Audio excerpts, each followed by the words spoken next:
नमस्कार, स्पोर्ट्स 9 में आप सभी का स्वागत है। मैं हूं शिवेंद्र, मेरे साथ है मेरी सहयोगी अंकिता। और अब आईपीएल का जो सफर है वो पहुंच गया है 32वें मैच तक। यानी आज जो मैच खेला जाएगा वो है 32 यानी 32वां मैच आईपीएल के 2025 सीजन का। बीती रात जो मुकाबला हुआ वो आपने देखा ही। वहां तो ऐसा लगा अंकिता जैसे होड़ इस बात की लगी है कि ज्यादा खराब कौन खेलेगा। उस पर बात करेंगे, आज के मुकाबले पर बात करेंगे, पिच क्या कह रही है ये भी बताएंगे और साथ ही साथ आपको बताएंगे सटीक प्लेइंग 11 भी। लेकिन सबसे पहले शुरुआत करते हैं हमेशा की तरह इस अपडेट से कि आज आईपीएल के 2025 सीजन का 32वां मैच खेला जाएगा, जहां मुकाबला है दिल्ली वर्सेस राजस्थान। यानी एक टीम जिसने इस लीग के इतिहास में पहली बार खिताब जीता था और तब से लेकर अब तक उसको उस खिताब का इंतजार है। और दूसरी तरफ वो टीम जो अभी तक एक भी बार इस खिताब को नहीं जीत पाई है, यानी दिल्ली कैपिटल्स की टीम।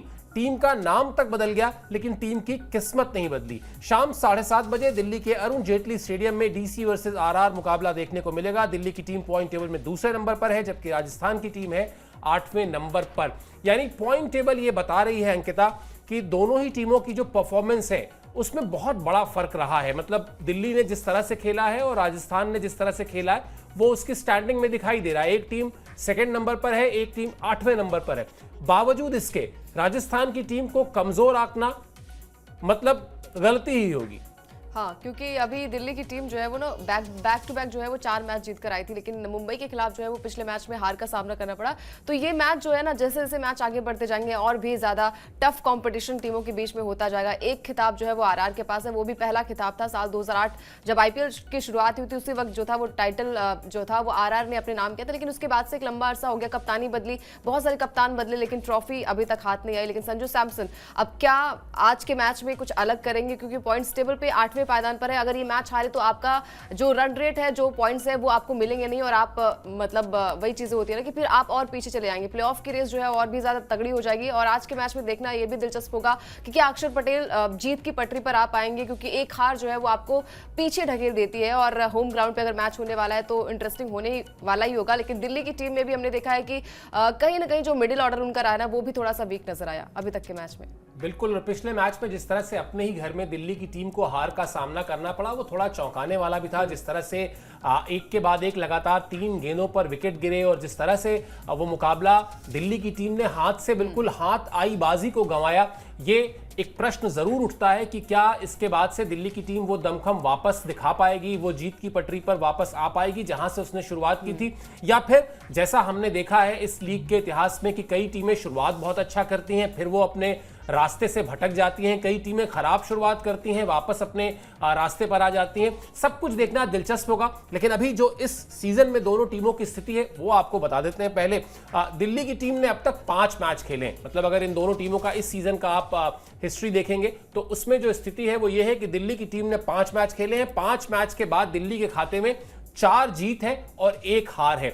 मैं हमेशा ये कहता हूं कि 4 जीत का मतलब 8 पॉइंट और 8 पॉइंट का मतलब इसमें 2 जुड़ जाएंगे तो आप डबल डिजिट में जाएंगे, जो टीम के लिए पहला मील का पत्थर यानी माइलस्टोन होता है। राजस्थान की हालत अच्छी नहीं है। 6 मैच ये टीम खेल चुकी है, 2 जीत इसके खाते में है, 4 हार इसके खाते में है। राजस्थान के लिए प्लेऑफ अब मुश्किल होता जा रहा है, इसमें कोई दो राय नहीं है। और इसका इक्वेशन भी बहुत सीधा है अंकिता।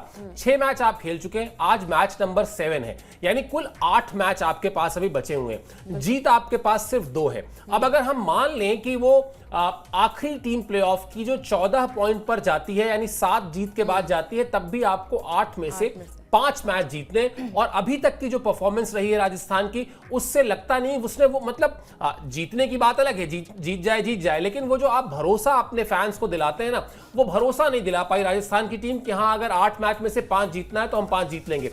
बेहतर होगा आज का मैच जीते और अपने लिए इक्वेशंस को थोड़ा आसान करें, क्योंकि 2 मैच अगर आपने जीते हैं और 4 मैच गंवाए तो आपका मतलब जो रिकॉर्ड है वो दर्शाता है कि आपकी टीम में जो है ना वो मतलब जीतने की ललक नजर नहीं आ रही। 2 जीत अगर आपके पास है और 4 हार है तो ये दर्शाता है कि आप में वो कॉम्बिनेशन नजर नहीं आता, जीत की ललक नजर नहीं आती। दिल्ली की बात करें तो पिछला ही मैच जो है वो हारी है, तो उसके लिए बहुत ज्यादा टफ चैलेंज थोड़ा सा हो जाएगा, क्योंकि अपने ही होम ग्राउंड में पिछले मैच में जो कि मुंबई के साथ मैच हुआ था इसी ग्राउंड पर हार गई थी। तो थोड़ा सा वो भी होगा कि क्या इस मैच में कुछ भी हो सकता है, क्योंकि हमने देखा है कि जब जब भी आपको लगता है कि आप मैच को जीतने जीतने वाले हैं, तो पलड़ा जो है वो थोड़ा सा सामने वाली टीम का भी कमतर नहीं आंकना चाहिए। जैसे हमने देखा है कि जो टीमें नीचे लगी हुई होती है, जैसे चेन्नई ने अभी हाल फिलहाल में जो मैच जीता था, तो भले ही पॉइंट्स टेबल पर नीचे, लेकिन जीत जो होती है वो आपको थोड़ी सी होप लेकर आती है और आपका जो रन रेट है वो थोड़ा सा बेहतर हो जाता है। तो दिल्ली की टीम जो है वो थोड़ी सी बैलेंस है, लेकिन कहीं ना कहीं पिछले मैच में जैसे हमने देखा था कि एक के बाद सारे विकेट्स गिरते गए, तो वो देखना पड़ेगा यहाँ पर कप्तान को भी, बाकी टीम मेंबर्स को भी, और खासकर राजस्थान की बात करें तो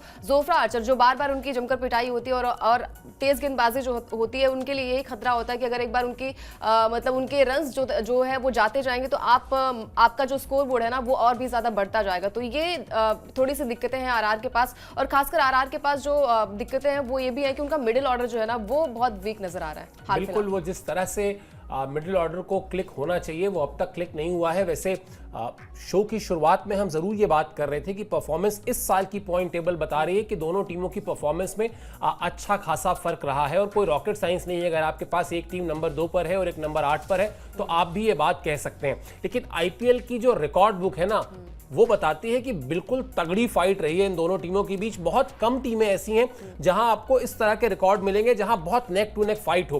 क्या कहती है रिकॉर्ड बुक, आपको ये दिखा देते हैं तो आपको ये भी बात समझ में आ जाएगी कि आखिर कांटे की टक्कर हम क्यों कह रहे हैं। हम इसलिए ऐसा कह रहे हैं क्योंकि राजस्थान और दिल्ली में हमेशा कांटे की टक्कर रही है। 29 मैच अभी तक खेले गए हैं। राजस्थान की टीम को 15 मैच में जीत मिली है और दिल्ली की टीम ने 14 मैच में बाजी मारी है। यानी 15 और 14 कितना क्लोज फाइट रहा है इस लीग के इतिहास में इन दोनों टीमों का, ये हमने देखा है। अब ये जो पॉइंट है वो कह रहा है कि दिल्ली के पास आज रिकॉर्ड बराबरी करने का मौका है, लेकिन अंकिता से पूछते हैं कि जरा अगर ये मौका दिल्ली की टीम को हाथ इसको भुनाना है, अगर वाकई यहां पर 14 को 15 करना है और 30 में 15-15 की बाजी करनी है, क्या करना होगा अंकिता? अगर आपके पास कुछ सलाह हो अक्षर पटेल को देने के लिए तो। सबसे पहले बात तो यह है कि यहाँ पर चेस करते हुए टीम जो है वो जीतती है, तो आपको गेंदबाजी करनी पड़ेगी, और गेंदबाजी में आपको जैसा अभी हाल फिलहाल में पंजाब ने किया, पिछली बार तो लेकिन चेस करते हुए नहीं जीती थी अभी दिल्ली में। हाँ, लेकिन मतलब जो आंकड़े कहते हैं पहले बल्लेबाजी की थी और अपने स्कोर को डिफेंड किया। नहीं, अगर हम आंकड़ों की बात करें, ओवरऑल अगर आंकड़ों की बात करें तो यहाँ पर चेस करते हुए टीम ने ज्यादा मार्जिन में मैच को जीता है, यानी कि 46 मैचेस में जो चेस करने वाली टीम है वो जीत हासिल कर पाई है। लेकिन हम बार बार वही कहते हैं कि हर मैच जो है ना वो थोड़ा डिफरेंट होता है। ये लगता है कि आंकड़े मतलब ओस है, ड्यू है, तो आप शायद यहाँ पर थोड़े से मतलब चेस करने के लिए जाएंगे, लेकिन वही चीज है कि आपको यहाँ पर बल्लेबाजी भी अच्छी करनी पड़ेगी। अगर आपकी बल्लेबाजी आती है तो जैसे मतलब हैदराबाद ने पिछले साल 2024 में दिल्ली को हराया था, 286 माफ कीजिएगा 266 रन यहाँ पर बनाए थे, तो ऐसा ही कुछ स्कोर बनाना पड़ेगा आपको भी। अगर आप पहले बल्लेबाजी आप करते हैं तो आपको जो हम कहते हैं ना पावर प्ले का सही तरीके से इस्तेमाल, और खासकर जो हमारे ओपनर्स हैं उनको अच्छी खासी बल्लेबाजी करनी पड़ेगी। और इस बार डुप्लेसी को चलना पड़ेगा, क्योंकि आप आरसीबी में एक अच्छा खासा आपका दमखम देखने को मिला था। भले ही आरसीबी ने ट्रॉफी नहीं जीती थी, लेकिन वहां पर अगर पर्टिकुलर किसी प्लेयर की बात करें तो वहां पर फैफ ने बहुत अच्छी बल्लेबाजी की थी। अब दिल्ली की बारी है कि दिल्ली के लिए वो क्या कॉन्ट्रीब्यूशन करते हैं। अभी तक तो वो मतलब धुआंधार बल्लेबाजी उनकी तरफ से देखने को नहीं मिली, लेकिन आज के मैच में ऐसा लग रहा है कि अब आज डुप्लेसी का बल्ला बोलेगा।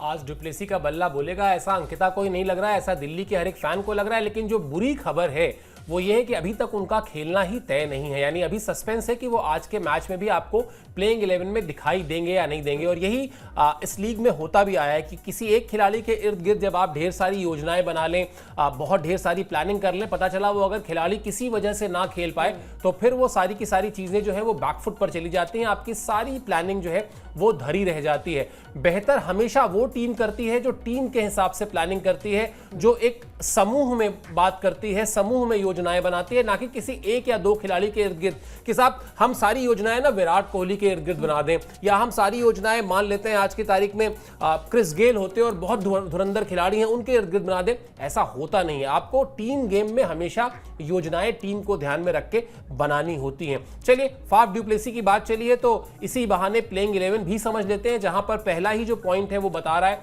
कि अभी उनकी फिटनेस पर सस्पेंस है। यानी अगर डुप्लेसी फिट नहीं हुए 100% तो हो सकता है आज भी आपको ना दिखाई दें। अगर वो खेले तो जेक फ्रेजर की वो जगह लेंगे, ये बिल्कुल साफ है, क्योंकि एक विदेशी खिलाड़ी आएगा तो दूसरा विदेशी खिलाड़ी बाहर जाएगा। ट्रिस्टन स्टब्स और मिचेल स्टार्क बाकी विदेशी खिलाड़ी हैं इस टीम में।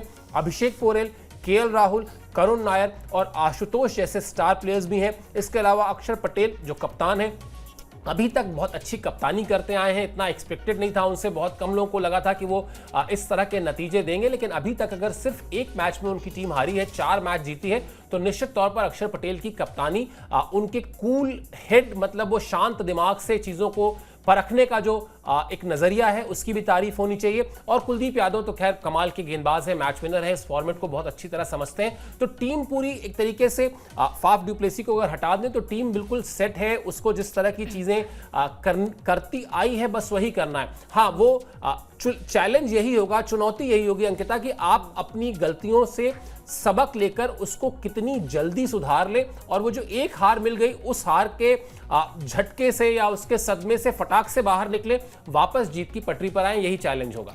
बिल्कुल यही चैलेंज होगा। और खासकर हमने देखा था कि करुण नायर ने जिस तरीके से बल्लेबाजी पिछले मैच में की, 89 रनों की शानदार बल्लेबाजी की। हालांकि वो बल्लेबाजी उनकी थोड़ी सी बेकार गई, लेकिन अगर पर्टिकुलर प्लेयर की बात करें तो बहुत ही अच्छी फॉर्म में करुण नायर चल रहे हैं और ऐसा ही प्रदर्शन रहा तो दिल्ली जीत की दहलीज पर भी आ सकती है और दहलीज से फिर हम ट्रॉफी पर भी नजर डालेंगे। लेकिन इंपैक्ट प्लेयर के तौर पर जो करुण नायर ने अच्छी बल्लेबाजी की थी, वैसा ही आज कुछ करना पड़ेगा, क्योंकि वही होम ग्राउंड आपका है, वही आपका जो मैच पिछले मुंबई के साथ खेला गया था, पिच भी वही शायद रहने वाली है। तो यहाँ पर बहुत ज्यादा मार्जिन नहीं रहेगा आपका कि बल्लेबाजी कैसे करनी है, गेंदबाजी कैसे करनी है, आपका ही होम ग्राउंड है। लेकिन आरआर के पास वीकनेस यही है कि आरआर की जो गेंदबाजी है ना, जोफ्रा आर्चर जो है वो हर एक मैच में हमने देखा था कि उनकी जमकर पिटाई होती है और पिछले मैच में जो आरसीबी के साथ मैच हुआ था वहां पर भी जमकर जोफ्रा ने रन लुटाए थे। तो यहाँ पर अभिषेक पोरेल को अच्छा करना पड़ेगा दिल्ली के लिए। इसके अलावा कुलदीप यादव और विपराज ने अच्छी खासी गेंदबाजी की थी। हालांकि उस मैच में हमने देखा था कि दिल्ली बहुत दूर नहीं थी मैच के, करीब का मामला था, लेकिन वही है कि मतलब जो मैच में अच्छा करेगा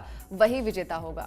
बिल्कुल, जहां पर मैच फंसा हो वहां पर ना फिर अनुभव का कोई तोड़ नहीं होता। वहां पर आप अपने इमोशंस को किस तरह से कंट्रोल करते हैं, आप अपने आप को किस तरह से इस बात का भरोसा दिलाते हैं कि 2 बॉल 3 बॉल और मुझे अभी अगर मैं रुक गया तो मैं अपनी टीम को जिता दूंगा। याद कीजिए वो हार्दिक पांड्या की मुस्कान, जब उन्होंने एक मैच में अपने साथी खिलाड़ी की तरफ देखा और हंसते हुए इशारा किया कि मैं हूं, चिंता मत करो, तो वो कॉन्फिडेंस जो होता है ना, या धोनी के लिए जो कहा जाता है कि धोनी मैच को बहुत एंड तक ले जाते थे, अभी नहीं, मतलब जब धोनी अपने पीक पर थे, अब तो आजकल तो उस पर सवाल उठने लगे। लेकिन हाँ, खिलाड़ी जैसे जैसे अनुभवी होते जाता है वैसे वैसे उसको ये समझ में आता है कि हाँ ठीक है, हो सकता है किसी पर्टिकुलर गेंदबाज के ओवर में रन ना बन रहे हो, लेकिन वो ओवर 6 गेंद का ही होगा, उसके बाद दूसरा गेंदबाज आएगा, वहां पर मुझे 2 रन 4 रन एक्स्ट्रा जोड़ने होंगे, मैं वो जोड़ लूंगा। ये काबिलियत जो है मेरी, उस पर अब मुझे भरोसा होना चाहिए। यही सारा खेल है। इसी खेल को जो टीम करती है तो वो मुश्किल परिस्थितियों में वहां से निकल जाती है। राजस्थान के प्लेइंग 11 की भी चर्चा कर लेते हैं। वहां पर एक बदलाव आज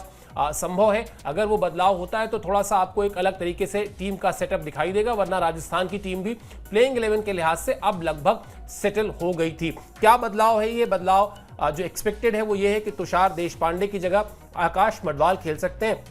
संजू, यशस्वी, नीतीश और रेयान, ये 4 खिलाड़ी हैं जो टॉप ऑर्डर और मिडिल ऑर्डर को संभालेंगे, बल्कि मिडिल ऑर्डर में इनको शिमरॉन हेटमायर और ध्रुव जुरेल का भी साथ मिलेगा। जोफ्रा आर्चर, जिनको लेकर अंकिता ने अपनी आशंका जताई कि भाई बड़े अच्छे गेंदबाज हैं, वर्ल्ड क्लास गेंदबाज हैं, लेकिन परेशानी तब आती है जब एक बार उनके रन लुटने शुरू होते हैं तो फिर वो रनों की जो रफ्तार है उस पर लगाम भी नहीं लगा पाते, विकेट भी नहीं ले पाते, और at the end of the day अगर आप 70 से ज्यादा रन दे रहे हैं अपने 4 ओवर में, या बल्कि 50 से भी ज्यादा रन दे रहे हैं, और आप वर्ल्ड क्लास बॉलर हैं, आपके पास इंटरनेशनल क्रिकेट का एक्सपोजर है, तो फिर ये सवाल तो उठेंगे कि क्या जोफ्रा आर्चर अपने लय में नहीं है। हसरंगा है, बहुत ही कमाल के गेंदबाज हैं और एक तरीके से देखा जाए तो बाजी पलटने का मादा रखते हैं, लेकिन मजा तब आएगा जब ये सारे खिलाड़ी एक साथ क्लिक हो। अंकिता, मैं आपसे जो जानना चाहता हूं, आपके सामने अगर संजू सैमसन, उसके बाद यशस्वी जायसवाल, उसके बाद आपके सामने नाम आए नीतीश राणा का जो कप्तानी कर चुके हैं,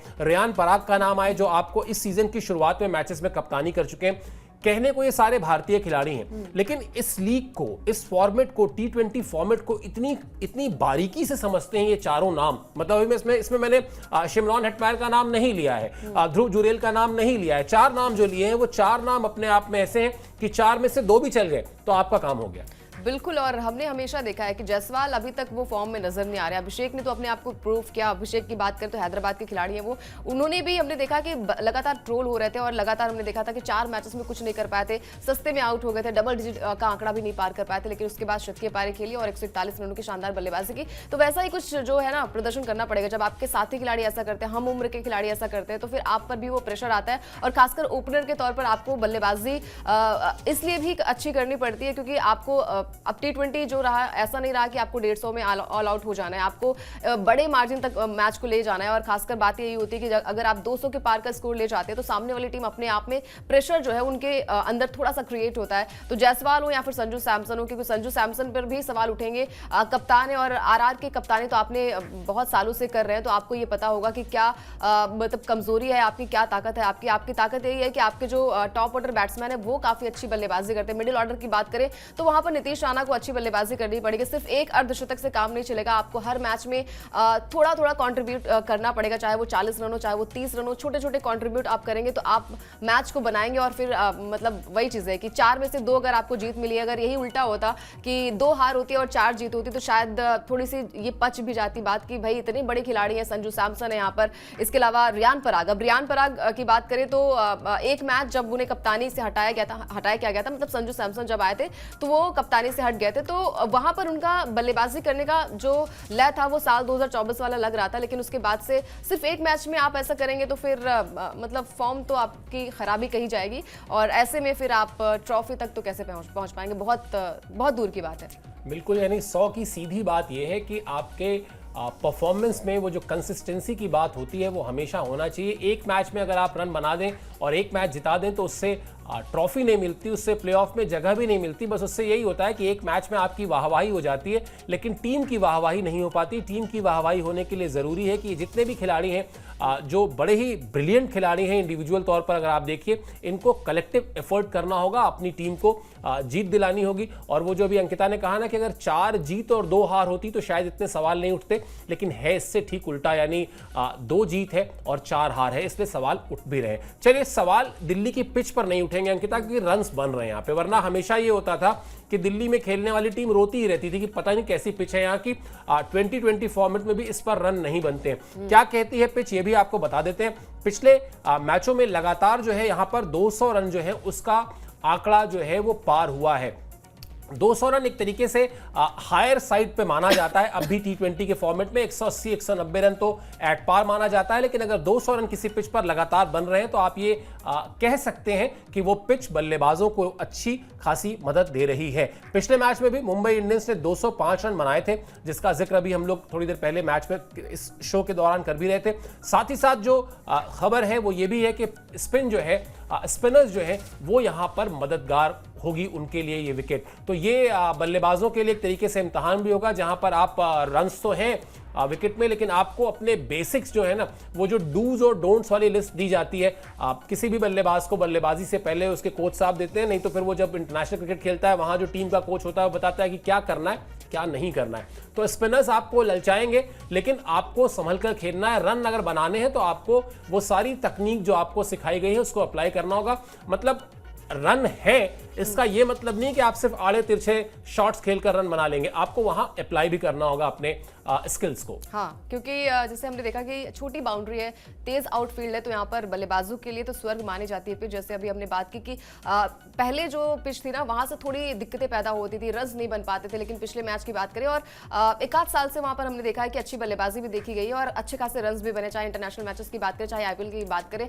अब क्योंकि होम ग्राउंड में मैच होता है तो लोग यही चाहते हैं कि उनकी जो टीम है, खासकर दिल्ली कैपिटल्स अभी तक जीती नहीं है, नाम बदले, कप्तान बदले, तस्वीर और तकदीर अभी तक बदली नहीं है। तो उम्मीद है कि आज के मैच में दिल्ली वालों का दिल जो है ना एक बार फिर से अक्षर पटेल जो है वो धड़काने की कोशिश करेंगे, क्योंकि अक्षर पटेल पर सवाल उठ रहे थे। जब कप्तानी उन्हें मिली थी तो लगातार ये कहा जा रहा था कि भाई डुप्लेसी को कप्तानी क्यों नहीं दी गई, क्योंकि कप्तानी तो वो RCB के लिए कर चुके हैं। लेकिन 4 मैच बैक टू बैक जीतने के बाद एक हार जो आई है, चलिए ठीक है हर बार आप जीतेंगे नहीं, लेकिन सोच यही होनी चाहिए कि हर एक मैच में जो है ना आप इतना अच्छा प्रदर्शन करें कि बाद वाली जो मैच रहे ना उसके लिए आपको दिक्कतें पैदा ना हो। तो ये छोटी आउटफील्ड है और खासकर बाउंड्री है, माफ कीजिएगा, बाउंड्री छोटी है, आउटफील्ड तेज है, तो वहां पर बल्लेबाजी अच्छी होगी और तेज गेंदबाजी है, क्योंकि जोफ्रा आर्चर है तो तेज गेंदबाजों के लिए थोड़ी सी दिक्कतें पैदा हो सकती है। अगर यहाँ पर टिक कर बल्लेबाजी हो गई तो सामने वाले फिर गेंदबाज की धज्जियां भी उड़ाई जा सकती है और खासकर जैसे जैसे मतलब ओवर्स जो है वो मतलब होते जाएंगे और उसके बाद आपको स्पिन डिपार्टमेंट का भी यहाँ पर बोलबाला देखने को मिल सकता है। तो कुलदीप यादव है, उम्मीद है कि जैसा उन्होंने पिछले मैच में किया था वैसा ही कुछ प्रदर्शन आज के मैच में भी देखने को मिले।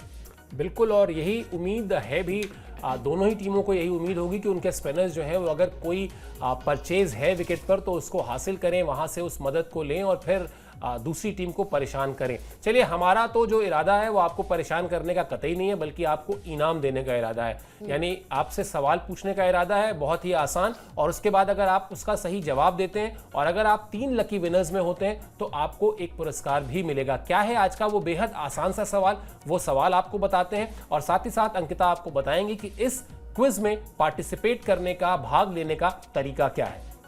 तो सवाल आपके पास ये है कि आईपीएल 2025 में खेल रहा कौन सा खिलाड़ी सुनील शेट्टी का दामाद है। ऑप्शन आपके पास 4 हैं, संजू सैमसन, अक्षर पटेल, केएल राहुल और नीतीश राणा। ये 4 ऑप्शन आपके पास है और सही जवाब देने वाले 3 प्रतिभागियों को मिलेगा आकर्षक पुरस्कार।